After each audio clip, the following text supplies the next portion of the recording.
বাংলাদেশ ভবিষ্যৎ জাতীয় দলে এসেছে ৬ জন প্রবাসী প্রতিভা।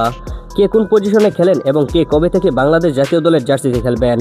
বাংলাদেশ ফুটবলে এখন এক নতুন পরিবর্তনের হাওয়া।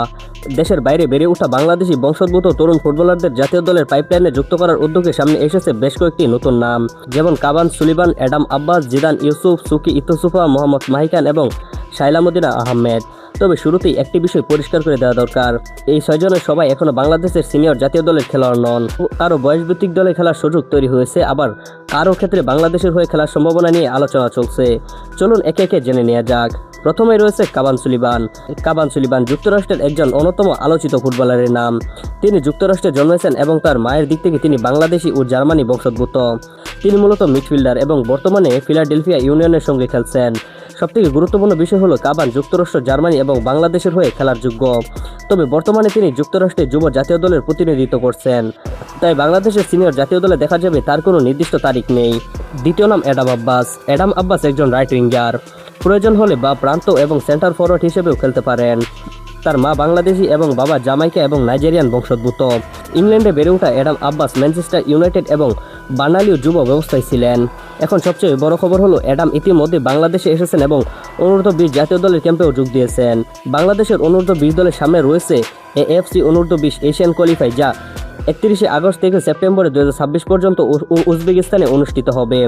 অর্থাৎ বাংলাদেশের জার্সিতে অ্যাডামের প্রথম সুযোগ এসেছে এই অনূর্ধ্ব-20 পর্যায়েই। এবং তৃতীয় নাম জিদান ইউসুফ। জিদান একজন সেন্টার ব্যাক। ইংল্যান্ডে জন্ম এবং বেড়ে ওঠা এই তরুণ মিডফিল্ডারের বয়স মাত্র 18 বছর এবং তার উচ্চতা প্রায় 6 ফুট 4 ইঞ্চি। বর্তমানে তিনি হারসাম এএফসির সঙ্গে যুক্ত। বাংলাদেশের অনূর্ধ্ব-20 দলের জন্য পাসপোর্ট ও যোগ্যতার প্রক্রিয়ায় এগিয়েছেন এবং তাকে অনূর্ধ্ব-20 সেটআপেও ডাকা হয়েছে। তাই জিদানের ক্ষেত্রেও সবচেয়ে কাছের আন্তর্জাতিক সুযোগ হলো 2026 সালের অনূর্ধ্ব-20 এশিয়ান কাপের বাছাই পর্ব। তবে সিনিয়র জাতীয় দলে তার অভিষেকের নির্দিষ্ট কোনো তারিখ এখনও ঘোষণা হয়নি। চতুর্থ নাম সুকি ইতুসুফা। সুকি ইতুসুফা জাপানে জন্ম নেয়া একজন বাম উইঙ্গার। বর্তমানে তিনি লাওসের সাবান্নাকের জেলুসের হয়ে খেলছেন। তার বাংলাদেশি বংশসূত্র রয়েছে এবং বাংলাদেশ ফুটবলে তাকে নিয়ে আগ্রহ তৈরি হয়েছে। তবে গুরুত্বপূর্ণ বিষয় হলো সুকির বাংলাদেশ জাতীয় দলের খেলার যোগদানের নির্দিষ্ট কোনো তারিখ বা সিনিয়র জাতীয় দলের কলাপ এখনও কোনো নিশ্চিত নয়, তাই তাকে আপাতত বাংলাদেশের সম্ভাব্য প্রবাসী প্রতিভা হিসেবেই দেখা উচিত। পঞ্চম নাম মোহাম্মদ মাহিকান। মাহিকান একজন সেন্টার ফরওয়ার্ড বা স্ট্রাইকার। ইংল্যান্ডে বেড়ে ওঠা এই তরুণের উচ্চতা প্রায় 6 ফুটেরও বেশি এবং তিনি ইংল্যান্ডের নিচের স্তরের ফুটবলে খেলছেন। সবচেয়ে গুরুত্বপূর্ণ বিষয় হলো মাহিকান বাংলাদেশের অনূর্ধ্ব-20 ক্যাম্পে ডাক পেয়েছেন। অর্থাৎ অ্যাডাম এবং জিদানের মতো তারও বাংলাদেশ যুব জাতীয় দলের হয়ে মাঠে নামার বাস্তবতার সুযোগ তৈরি হয়েছে। এবং ষষ্ঠ নাম হলো শাইলা মদিনা আহমেদ। বাংলাদেশি বংশোদ্ভূত ব্রিটিশ এই তরুণী মূলত মিডফিল্ডার হিসেবে খেলেন। তার জন্ম লন্ডনে এবং তার জাতীয়তা হিসেবে ইংল্যান্ড এবং বাংলাদেশের সঙ্গে যোগসূত্র উল্লেখ করা হয়েছে। তিনি অ্যাস্টন ভিলার সঙ্গে যুক্ত ছিলেন এবং বাংলাদেশের ফুটবল ফেডারেশন তার দিকে নজর রাখছে এবং তাকে ভবিষ্যতের বয়সভিত্তিক নারী জাতীয় দলের বিবেচনাও করা হচ্ছে। তাই শাইলার ক্ষেত্রে এখনই জাতীয় দলের অভিষেকের তারিখ বলা সম্ভব নয়। তাহলে সবকিছু মিলিয়ে ছবিটা কি? Adam Abbas right winger, Zidane Yusuf centre back, Mohammad Mahikan striker, Suki Itusufa left winger, Shaila Madina Ahmed midfielder এবং কাবান সুলিবানও মিডফিল্ডার।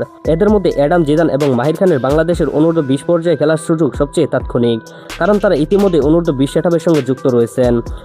অন্যদিকে কাবান সুলিবান, সুকি ইতুসুফা, শাইলা আহমেদের ক্ষেত্রে বাংলাদেশ সিনিয়র জাতীয় দলে খেলার বিষয়টি এখনও ভবিষ্যতের সম্ভাবনা হিসেবেই রয়েছে।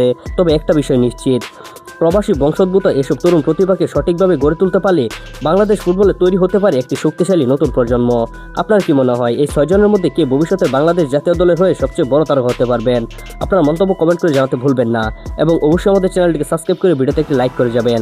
তো আজকের মতো এই পর্যন্তই। সবাই ভালো থাকেন, সুস্থ থাকেন। দেখা হচ্ছে একটি পরবর্তী ভিডিওতে। আল্লাহ হাফেজ।